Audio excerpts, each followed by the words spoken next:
Samuel Walker. I'm 55, born in Detroit, Michigan, born and raised. How did you first come into poetry, and what drew you specifically to the Detroit poetry scene? Then at Maurice Malone hip hop shop, I wanted to be a rapper, and a friend of mine took me to Maurice Malone shop. He said, "This is where they rap at." I went in there, and they kept hollering, "If you can't freestyle, you can't flow." So I was like, okay, well, I'm a freestyle. Didn't know that freestyle didn't mean you had to remember everything off the top of your head or just come up with anything off the top of your head. It's freestyle was writing it down at home or wherever, then reciting it to any beat. So I never done that. Only thing I kept doing was freestyling off the top of my head. Years later, I started writing down my poetry, which I thought was rap. Letting family members hear it. Particular, my brother-in-law says, "Hey, that's nice." You know, I always get compliments on what I would write. They said, "No, man, you need to be at a poetry venue." I was like, "Man, I ain't going to no poetry venue." And I didn't say it just like that. I'm be respectful, and I don't want to. But I just didn't feel poetry. I mocked poetry because I thought it was soft. I was young, from the streets, and didn't know why I was saying that. They were jamming at Café Mahogany. That's what I missed, being at the hip hop shop on 7 Mile. So I didn't know. I was kind of confused with trying to actually write to music versus just freestyling. So I end up listening to my brother-in-law going to it's called Steel, Club Steel, that was on Bovian and Gratiot, I think, somewhere up in there. Went in there, nervous as hell.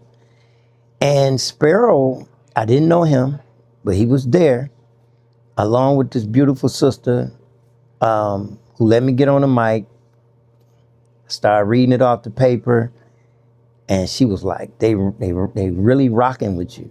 She said, but you need to memorize your poetry. And she said, you're going to get a whole different response. I said, thank you. And I never forgot that. And I continued to go on to other venues. I think Coco had a comedy place that did open mic with Omari. I ended up going to Artist Village, I think around 2006. Yeah, Artist Village. And I just, Broadway, 1515 Broadway, Black Tie on the east side. So many venues, Sweet Epiphany, 1917 Bistro, I think that's the address. Anyway, beautiful host throughout. All the brothers and sisters were amazing. They say Bar and Grill. And I just been rolling with the poetry. Louisiana, New Orleans, Baltimore, of course, Apache in Atlanta, Cleveland, B-side. I've been around a little bit. The slam poetry, I never entered the slam. I felt like, I don't know. I just felt like it's competition, which is good. I think back, I should have entered into a couple of slams just because, but Thinker Peace told me, she was like, you need to go into a slam with jet fuel, because that was my signature piece. And I never went. I never did. She was like, I'm telling you, you need to get in the slam. So now I go to the slams. I love them. My favorite one is the one you were in, Motown. Oh, man. I feel like that was the biggest peak as far as witnessing poetry since I've been doing it up until now. Nothing caps that. And if I had anything to do with it, that would be a blackball affair and an event of poetry competition. Because of the venue, it was so elegant. And I knew, I said, if I come back, I'm gonna always dress up. And all the artists that get in that competition, I don't know how they judge. Because somebody I felt a couple of times should have won, didn't win. So I'm like, damn, I think that's why I didn't get off into the slams. Because you just don't know. Are they being honest or are they good judges? I don't know. But outside of the slam poetry, I want to say the open mics were good. Still is, because you get a chance to meet new people, contacts, get gigs. But one thing I hated about the open mics is the list is 20, 30 people on there and you stuck at the bottom. You get there late or somebody else might have a little more seniority and they put them in front of you and all of that. So open mics for me is pretty much a wrap. I will go watch. I like listening to poetry more now than I did in the past. It's still boring because there's no music behind, you know. But if an artist is bringing that content and they popping, I can stay in tuned. Sometimes it's poets that have their lows and their highs, but that's the way they do their art, you know. I probably won't like a Picasso painting, but it might be worth billions and millions to somebody else. So it's art, you know. So that's really it. Okay. Thank you for that. Next question. Okay, so you kind of hinted to this with jet fuel, maybe, but do you remember the first poem you ever shared out loud? Where was it and what inspired it? That was Jet Fuel. Jet Fuel was inspired by Royce the 5'9". He had a mixtape out. My cousin was into hip hop heavy. He was a producer, still is a producer. But I don't know. It was the beat that Royce the 5'9" was rapping over, and his energy and cadence just resonated with me. I come up on hip hop, so, and more underground than mainstream. So that inspired me to write Jet Fuel because of the cadence and the rhythm. So I kept that beat in my head and would just write my thoughts down. Yeah. In fact, Jet Fuel was the poem that host Marsha Carter heard at They Say Bar and Grill, and she pulled me to the side and was like, I've been watching you and I want to know if you would like to be featured here. And I was like, really? It was a big deal to me. I'm like, I sure will. So I took it on.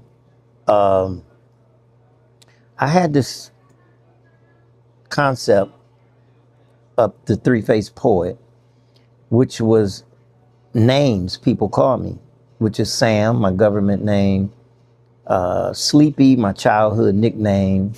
In fact, some poets and certain people who I grew up with still call me Sleepy. And my spiritual name, Shimsu Hetep, or Hetep for short. So I was on the open mic like Hetep the three-faced poet, Hetep the poet, and I just ended up coming with three-faced poet. However, I staged my performance by changing 3 different times. One with, I don't know, one of the names I had on a doctor's coat. with skippets of, you're a philosopher. Yes, I think very deeply. KRS-One. I had more street-like clothes on. Like Sleepy was the guy who wear the hat cocked and all of that, just trying to be cool. And then Shimsu Hetep, Egyptian, African clothing, red, black, and green. Anything of consciousness was associated with Hetep. Street, profanity, Sleepy. Plain, laid back, conservative, Sam. Yeah. Okay. Thank you, Marsha Carter. You're right. Outside of poetry, what kind of work were you doing at the time you entered the scene? When I entered the scene, I was working at Starlink and Mercury car dealership on 12 Mile and Telegraph. Yeah. Okay. What was Detroit like socially, politically, or culturally when you first joined the scene?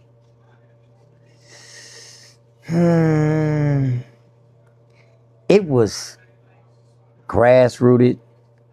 It was liberation. Not so much today. But my poems would come in the middle of the night. I had to sleep next to a pad. And I think that was the energy in me and still lingering in the atmospheres. That was the heartbeat. Poets was serious. Life Shineth, Kevlar. It was a lot of poets. I could say older and younger back then that was coming pretty much with that content. African culture, being black, surviving, that type of thing. That was it. We had, we didn't throw parties or nothing. I felt like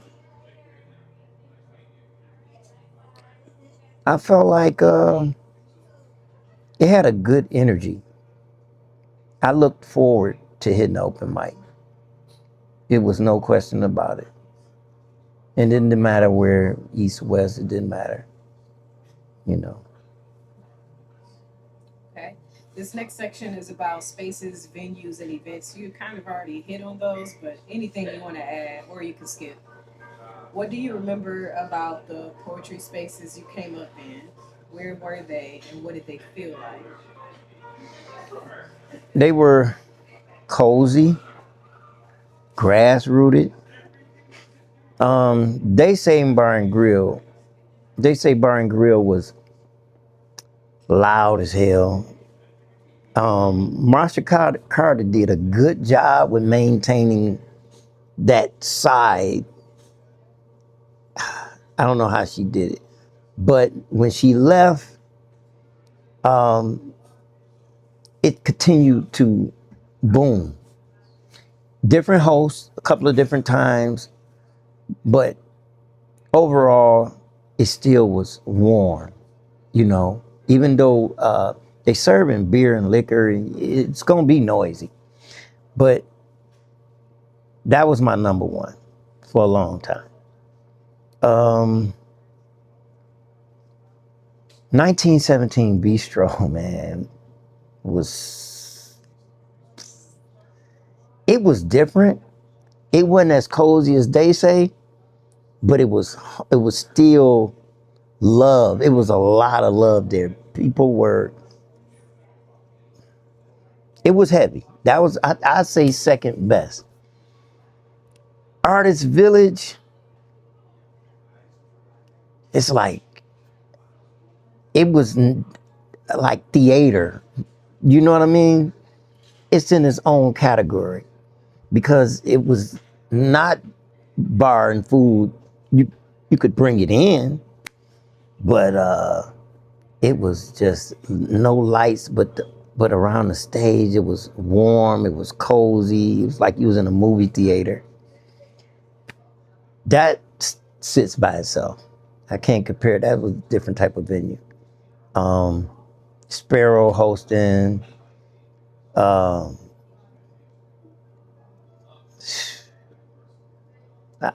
it's so many. Sweet Epiphany. Same thing. Small, but a lot of love. These venues that I'm naming are the places where I went that let me know that I was a phenomenal poet, or in rankings with some of the good poets back then. And it was tough, because you always have younger poets coming behind you, and they were coming, and they were deep, and they even had groups back then. Like certain pockets had groups. Sweet Epiphany was a group out of there. I forgot the name on the east side. But anyway, that venue on McKellen with Kevlar, Black Tie Collective, they were a group. But they did their things individually. Yaktown Poets. Now, I'm not from Pontiac, but a great friend of mine asked me to, I asked him if he needed help with his merchandise being taken from New York and brung back to Detroit, or vice versa. I don't mind. I'm looking for a job.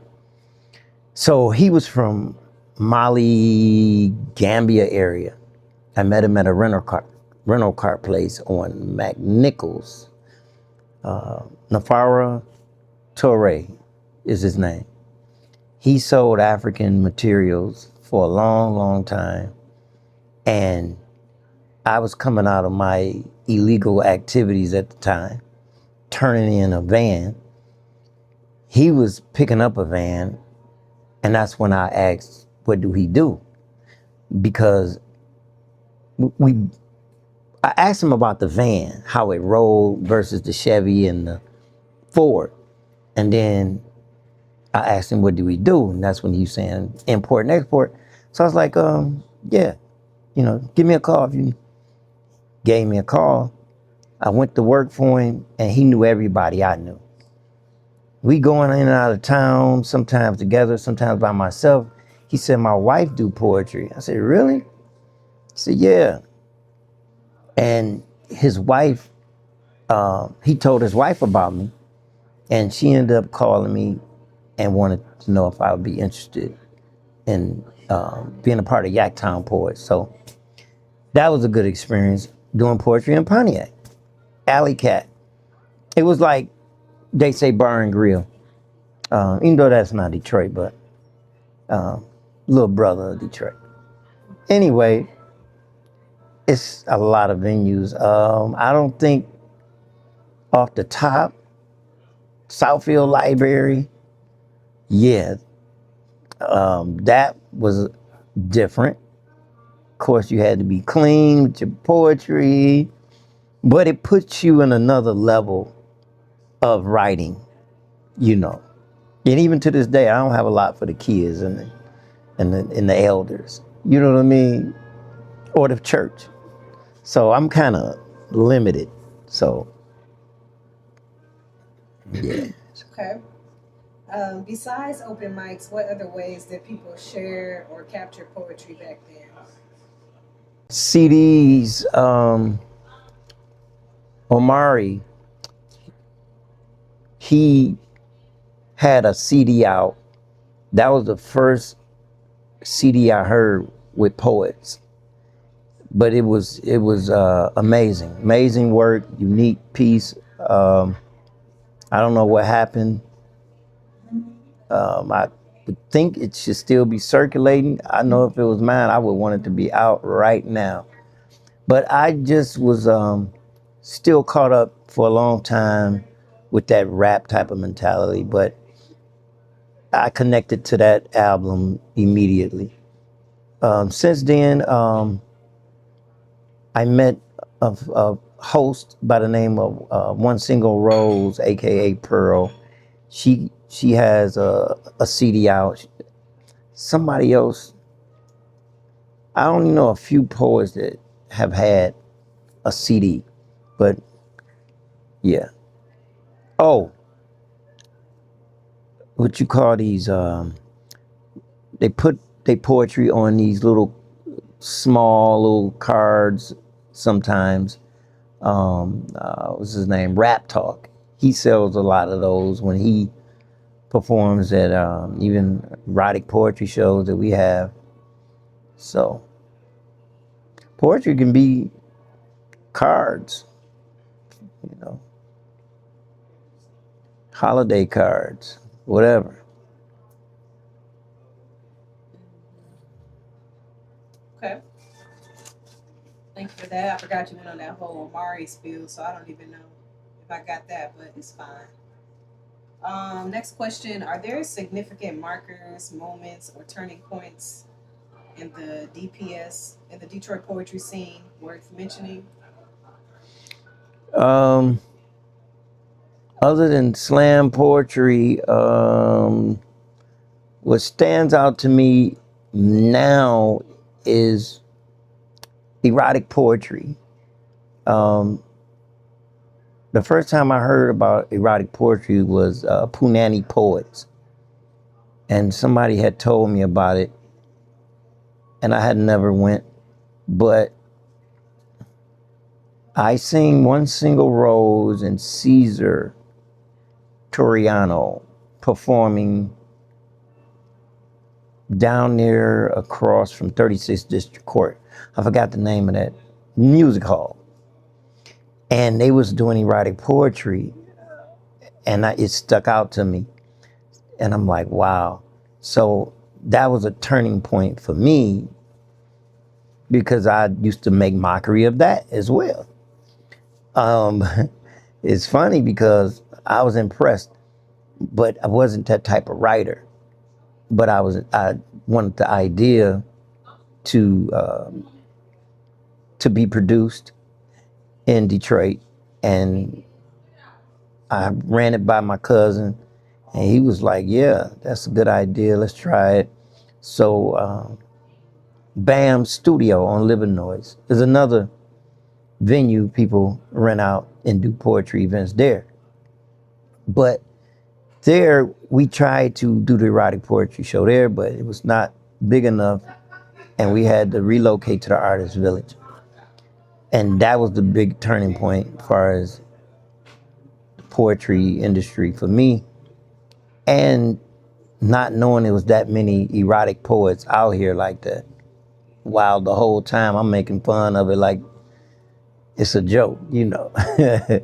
But, you know, it's crafty work. You got to be good, you know, to really put those words together to not make it super filthy, you know. So shout out to all erotic poets that write, you know, that talk. Okay.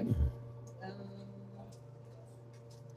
so you mentioned some names, so anything you'd like to add? Who were the voices that shaped you or inspired the scene when you started, locally or nationally? Manila Bay, One Single Rose, that venue and that energy. Thomas, another amazing host. Who else? Sparrow, of course. Katrina Storm, although she's a singer, but she used to do a duel with her and Sparrow. That was impressive. First time I seen that live band, and shout out to the people who perform with the live band because that didn't sit well with me because I'm listening to the band and I'm supposed to be doing my poetry and just flow. So I've seen artists get up there with that band and do a great job. So I thought that was different, you know, not listening to an instrumental, you know what I'm saying, but a live band. Um,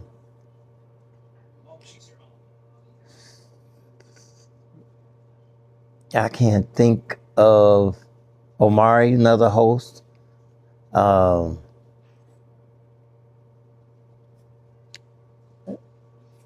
Azizi, phenomenal poet and host at Highland Park, Nandi's, when she was on Woodward. That was off the chain. Nandi's has been like Artist Village on steroids, but smaller. And I haven't been in a while. I know it changed. But before it changed, yeah, that's where you go and you got to bring it. Bring it or stay at home. Yeah. and again, it was cozy and warm. Although the one on Woodward, I think an incident happened there. Thank God I wasn't there. But I might have been on vacation or something. I don't know. But she moved to Oakman in Highland Park. And it did the same thing. It was warm, beautiful. And during the pandemic, Nandi's got me through COVID. That whole lockdown. Because I was out. And I was up in Nandi's smoking cigars and drinking some whiskey, having a good old time. And the beautiful thing about that place, they took breaks here and there between the artists and hustled and ballroom or whatever with the music. That was unique. And she done had Cesar Toriano, another good host. She done had Azizi hosting. She had a lot of hosts. My memory ain't the best. You know who you are to all my hosts, you know. You mentioned some of this as well, but anything you want to add? Were there any international, city, or statewide collaborations or travels you were a part of or remember happening? The only solo missions were me going to New Orleans, doing the Bayou Classic, and I went in there. It was a good experience. New territory is always beautiful. I did poetry in Tennessee, Memphis. Now on February 14th, 2026, we will be in Decatur, Georgia for an erotic show. Yes. So that is a new transition. Of course, Flint, it was not really far or international, but Flint, we've done well with audiences appreciating erotic poetry. And the younger artists like Urban Legend, and so many more, they go to, with these slams, they travel. Of course, Peace, she been out cold the whole time I've been knowing her, as far as hosting, and no matter what venue, she stay the same or just get better. And the coaching thing I didn't know was a part of slam poetry. I'm like, y'all get coaches? Like, wow. You know, I think that's unique. I like that part. But yeah. I think I can't, as far as me being in some type of club or organization or some type of network with traveling, I haven't had that experience. Nope, I was gonna say Idlewild, but nobody did poetry that day or that weekend. Yeah. Okay. How has the scene evolved since you got involved? What has changed? What has stayed the same? How have you changed? Um, I've stepped back from performing open mics because the energy just not there for me to do so. I write from the spirit. Although I have wrote a few or several poems and just last year, but I don't feel them like, no, I don't feel the poetry the same as when I came in the game. I don't have that urgency. So I don't force it. I just step back. As far as the poetry scene evolving, I think slam poetry is evolving. It's steady dominating for a call for teams to get together and travel and hold Detroit up. That means a lot. Even though I don't do it, it still means a lot because it's like the big banner that everybody see when it comes to poets from out of town. Oh, they represent Detroit, you know, versus an individual poet, unless you somebody like what's her name, Jessica Moore. Yeah, and there's not a lot of those, you know. And poetry just don't get the energy like rap or R&B. It just don't, because more so poetry poets are messengers to bring awareness to the community. It's not so much about erotic and he broke my heart, or she took me for all my money, she conned me, or you just emotional or hurt about whatever. Or it was more so like, look, wake up. You know what I'm saying? This is coming. This was, you know, it was about rising up from a certain level and being better as a community or as a people. And I just think it's not like that no more. It's now whatever. You know, I had a spider on my wall and the web, it was just like silk, but I wasn't scared. That's where we at today, with a splash of revolutionary, liberating, you know, taking care of the bullies, if you will, standing up to the bullies, you know. So thankful it's some people in the younger generation, and it's a few people in the older generation as well that's still bringing that material. Okay. This next section is about challenges in community health. Or this next question. Have you ever experienced or witnessed any challenges or harm in the poetry community? How have you or others navigated that? Well, I stay to myself for the most part.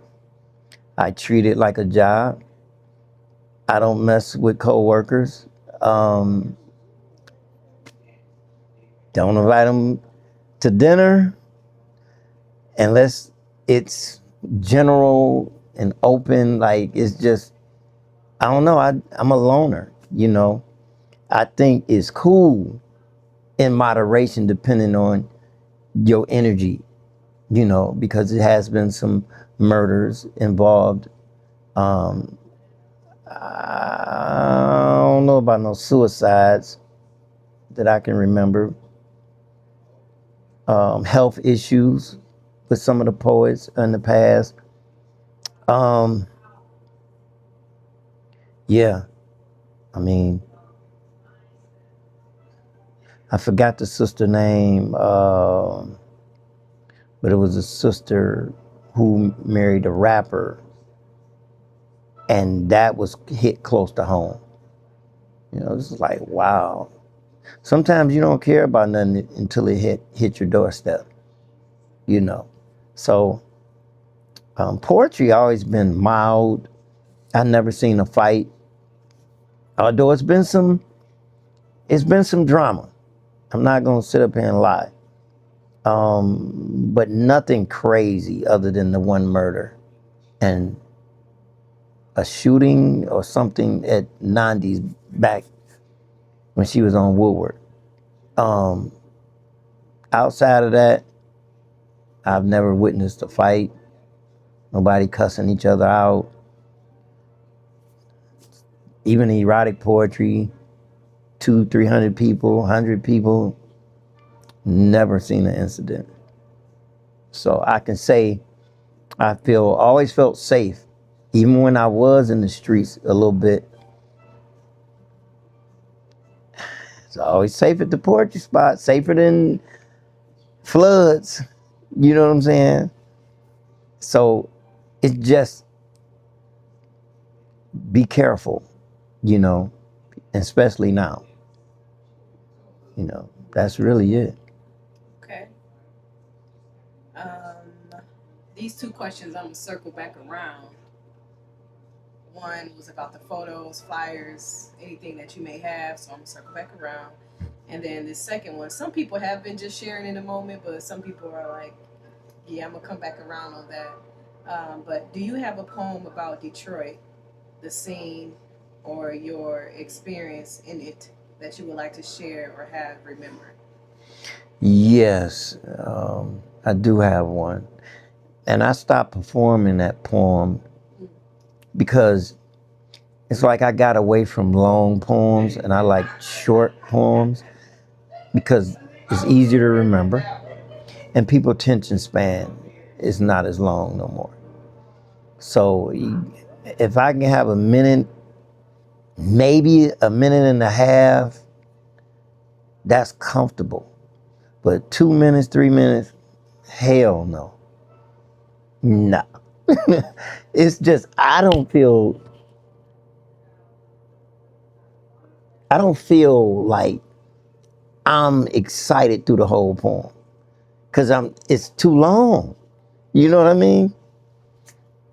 Jet Fuel, I want to say is probably one of my longest poems, but it changed up so much I can get away with Jet Fuel. But the Detroit poem, I don't like hearing my voice that long. It's not 3 minutes, but it's probably about a good 2.5. So yes, with the getting out of standard poetry and going into erotic poetry, it's getting artists. One Single Rose, Caesar, Peace, who else? Afi, Azizi, both Azizis, Elijah. Who else? Thomas done Tennessee Whiskey. During the beginning or intermission, I don't know when he did this Tennessee Whiskey, but he sung Tennessee Whiskey and they went crazy. I was like, wow. That was new. We just tried, and that was a turning moment. Katrina Storm would sing at some of our shows, but it was different having a male. That was the first time having a male and what he sung. It was just, it hit different. I don't know, they was loving it. Mike Phelps, I never thought seeing him as an erotic poet, but he crushed it in Flint. And I was like, wow. You have Sparrow, Bobeezy. What's Sheezy Bobeezy? He was killing it as well under the erotic poetry banner. All around beast. So many more.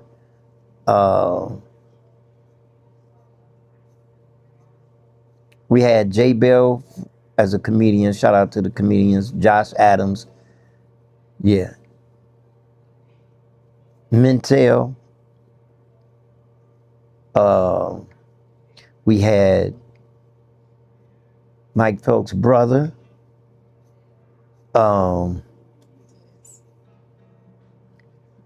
Dez.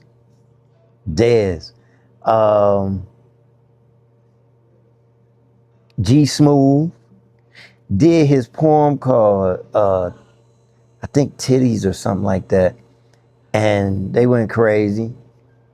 He's a real entertainer, like, yeah. In fact, he gonna be at the show Valentine's Day downtown at High Society. No, High Spirits. I'm sorry, High Society. Too many damn highs. High Spirits on next to the Coney Islands down there.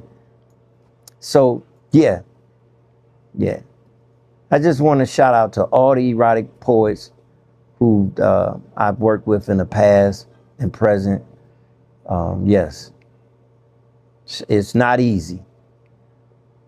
And also, who I didn't want to ask because I didn't know, Brittany Ward. We were on 7 Mile at a hall we rented out. Good crowd. And we might have had about 7 poets. And Brittany Ward was one of them who did a great job and has worked with us, I think, on another occasion. But Urban Legend, Mariah, and Urban Legend did a damn erotic poem based on the zodiac sign. That was unique. So that's really it. That's where I'm at right now. Erotic poetry and just watching the scene, hoping it continues to grow and thrive, and see what the next slam competition is. I can't wait, because that's my favorite time of the year, is the Motown slam competition. Okay. What do you feel are the positive contributions of the Detroit poetry scene to the city of Detroit and its people? Say that one more time. What do you feel are the positive contributions of the Detroit poetry scene to the city of Detroit and its people? Off the top, I don't know. But other than they keeping their doors open to allow people to perform and voice themselves on their platform, whether they have to pay or whether it's free, I think is good.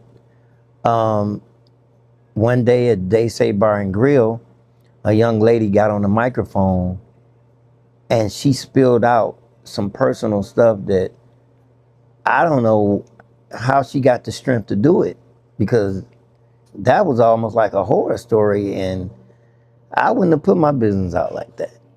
But she said that that's how she healed, and that's why she do that poem. And I was like, wow, it was tough what she had been through. So if open mic door wasn't open, she wouldn't be able to heal that way, you know? There's always somebody in the audience who need to hear your story. And my rule was, if I can touch one person out of 5 or 1,000 people, I'm good. Because everybody not going to like your stuff.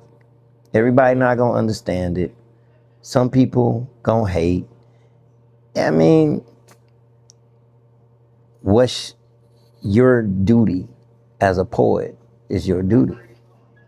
You know, my duty is to give my spirit and understanding of my view and share it with the world. And hopefully they can learn something from it. I try to make sure that in my poetry, that no matter what, whatever I say, they can go look it up, research it, you know, because sometimes poets throw certain words out there or certain concepts out there, and they get into a word play, and you can lose a person, you know. So I even like the fact that sometimes a poet, you know, they'll pat you on the back and say, that was dope. I really enjoyed. That means they really soaked in everything you said. Everything. And it could be a person like in school, they don't want to raise their hand. They don't want to say, hey, what did you mean by that? You know, they feel like, nah, I ain't just going. But it went over their head, you know. So. Okay. We have 4 more questions. If you could name the era of poetry that you came into, what would you call it? Name the area. The era. The era, I would say it was bad boys and girls in a good way because they were tough then. It wasn't easy, especially with Marsha Carter. She was a professor at Mary Grove, and all her, not all of them, but a lot of her audience followed her, not so much of the restaurant. Because you got people that follow the restaurant, and then you got people that follow the host. A lot of poets, you know, if you put a poet on a big stage, a lot of them probably couldn't sell 300 tickets. Just, you know, even myself, Three-Face Poet ain't selling no 300 tickets. But that host makes a difference with the venue. We all make it work. I ain't saying the host can bring in 300 people by itself, but Marsha Carter had a following that was serious. They were Eastern Stars and students. Dante, a college professor, I believe.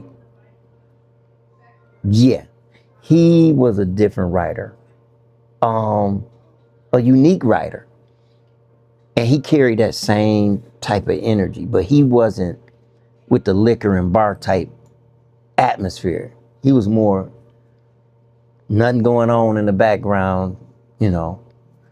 And shout out to Ja, I think his poetry name is Ja XL, and Untitled, who left the scene and came back. He was out of Sweet Epiphany, but he's a heavy pen. And he didn't lose his touch. He was gone for some years. And he's now working with the younger poets in slams and everything. You know, yeah. Where do you think Detroit poetry will be in the next 10 years? What do you hope for it? I just hope it continues. I don't have no high expectations or low expectations, because when you put your expectations at a certain point, sometimes you get your heart broke, or, you know, I just hope the doors stay open. People continue to do these open mics, continue to do the slams, and get back to some live bands here and there. I think that brings a certain maturity level that We don't have no more really. Like, they took music out the schools. I remember I had violin class. Now you gotta go pay for your violin class, or piano or whatever. So don't be scared of the live bands. Some bands don't charge because they trying to get a name. Yeah. Okay. If you had unlimited resources, time, how would you choose to uplift the Detroit poetry scene? If I had the time and the finances, I would start a school or a clubhouse. And if y'all take my idea, you better mention my name, goddammit. Build these younger artists up and challenge them to write, whether it's with a beat, because music industry is still $1 billion business, and we're not on top of it. So encourage these younger artists to write without having to talk about drugs, alcohol, how much money you got, being tough, who you gonna kill. And I done seen a few rappers recently do rhymes and don't talk about none of that. So I know it can be done. I went to a Kwanzaa event for the first time this year, and they had a video with these kids rapping about the pollution from the industrial area near Akibalan village on the east side. And they built that song up. It had a beat, it had a hook. It was nice. And we need more of that, because if they seeing that and they think it's cool, it's over with. It'll go back to when hip hop first took off. And poetry would be more serious because you're providing a solution and not just trying to mix pollution and a solution, Yes.